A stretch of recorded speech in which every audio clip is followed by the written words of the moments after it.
우리 이재명 후보님은 아까 법인세 인상 이야기가 나왔는데 법인세를 지금 최고 세율 22%를 30%로 높이자는 거 아닙니까?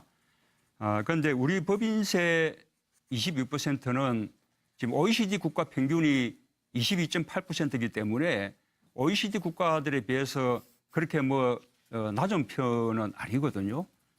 그뿐만 아니라 모든 국가들이 법인세를 자꾸 낮추는 방향으로 가고 있는데 우리는 거꾸로 22%에서 한꺼번에 8% 올려서 30%로 높인다면 기업들이 어떻게 감당해 주실 것인가. 그 점에 대해서 조금 설명을 듣고 싶습니다. 저는 모든 기업의 법인세를 증세하자는 것이 아니라 지금 재벌 대기업 10대 재벌 기업들이 12% 정도를 겨우 내고 있는데 실효세를 기준으로 이게 OECD 평균 실효세율이 제가 알기로는 22% 정도 됩니다. 근데 우리나라는 실효세율이 16%대죠.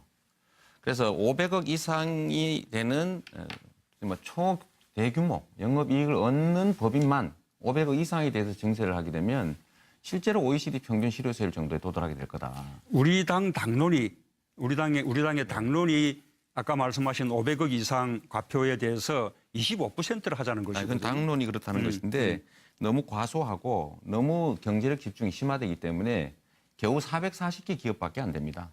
그러면 15조 원 정도가 마련이 되는데 그 정도는 있어야 우리 문 후보님께서 말씀하시는 기초연금 증액이라든지 아동수당 지급이라든지 그 10조 들거든요. 그거라도 일부라도 조달할 수가 있습니다. 그런데 재원을 늘리는 건 좋은데 기업을 죽이면 어떡합니까? 기업이 죽지 않습니다. 그게 바로 문 후보님과 저 생각의 차이죠. 500억 이상 영업이익에 대해서 8% 증세한다고 해서 기업 망하지 않습니다. 올려봐야 지금 독일 법인세율이요 30%고 프랑스가 33%고요. 일본 35%, 미국 35%입니다. 결코 30% 올려도 일부 기업들 타격받지 않습니다. 그 같은 맥락인데 지금 이제 재벌 부분도 재벌 계획에 대해서는 다 공감하는데 우리 이재명 후보님은 아주 선명하게 재벌 해체 또는 재벌 체제 해체 이렇게 이제 말씀하고 계시거든요.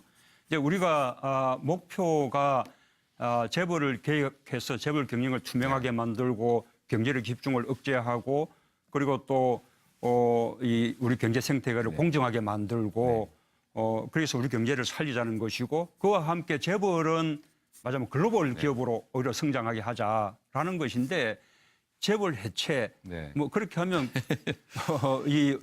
그런 역할을 못하게 되는 거 아니겠습니까? 제가 저번 토론 때도 말씀드렸는데 저는 재벌의 황제 경영을 폐지하고 재벌 기업들이 국민의 사랑을 받는 경쟁력을 가진 제대로 된 기업으로 살아남게 하자라는 뜻입니다. 이재용을 구속하니까 삼성전자 주가가 오르지 않습니까?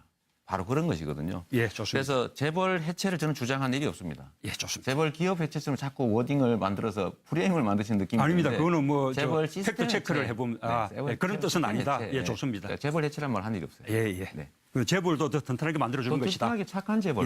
그렇게 되길 바랍니다. 네. 최성 후보님은 1분 찬스를 썼습니다. 1분 바로 나시죠. 네. 저는 문재인 후보님과 토론하다 보면 역시 재벌 쪽에 많이 편향돼 계신 게 아닌가 이런 생각을 지울 수가 없습니다. 안타깝습니다. 지금 우선 다른 세금을 증세해보고 안 되면은 법인세 증세를 하겠다라는 말씀하셨는데 지금 고소득자를 아무리 민간 영역에 증세를 해도 제가 10억 이상 되는 사람들 증세를 10%를 해도 2조 4천억밖에 안 나옵니다. 현재 증여 상속세 총액이 5조밖에 안 되는데 2배로 늘려도 5조밖에 안 됩니다. 이게 있을 수 없는 일이죠. 저번 토론회 때 1% 국민 조세 부담률 올리면 15조 나온다 이런 말씀 얼핏 하셨는데 결국 보면은 국민들 부담을 늘려서 재벌들 부담은 크게 하지 않고 복지 확대하겠다 이런 얘기밖에 안 됩니다. 제가 정말 아쉬운 거는 우리나라의 불공정이 국민 경제를 망치고 있기 때문에 많이 가진 쪽, 힘센 쪽을 억제하고 다수의 약자들을 위한 정책을 좀 만들어 주십사 부탁드리고 싶습니다. 이재명 후보님께 질문드리도록 하겠습니다. 지난번에 이제 어떤 자신의 정과 또 청렴성 관련해서 언급을 하셨는데 만약에 이재명 후보님이 대통령이 되셨어요. 그런데 이재명 후보님과 유사하게 음주운전도 있고 논문 표절 의혹도 있고 또 여러 가지 논란들이 있는데 그분이 감사원장 또는 총리 인준 절차가 있을 때 우리 이재명 후보님은 그분을 감사원장, 총리로 임명을 하시겠습니까? 아니면 공직에 있기 때문에 그런 전과 사실이 있더라도 그것은 공직에 걸맞지 않기 때문에 인준을 거부하시겠습니까?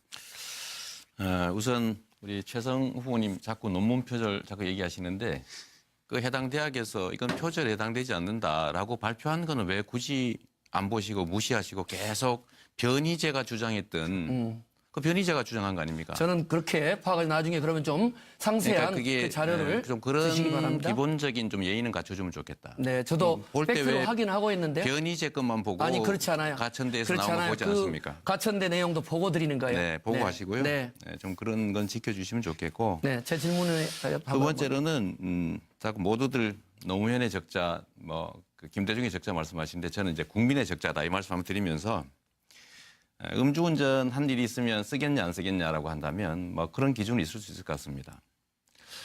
민간인일 때 수십 년 전에 벌어진 일과 공직자로서 한 일은 좀 구분할 필요가 있겠다.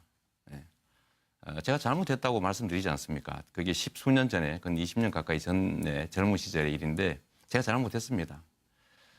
오바마도 예. 마약 사범이었죠. 뭐 그런 점들도 좀 충분히 예. 고려해 주시면 좋겠다는 말씀드리고 좀 확인하시고 하시면 좋을 예. 것 같아요. 네, 네.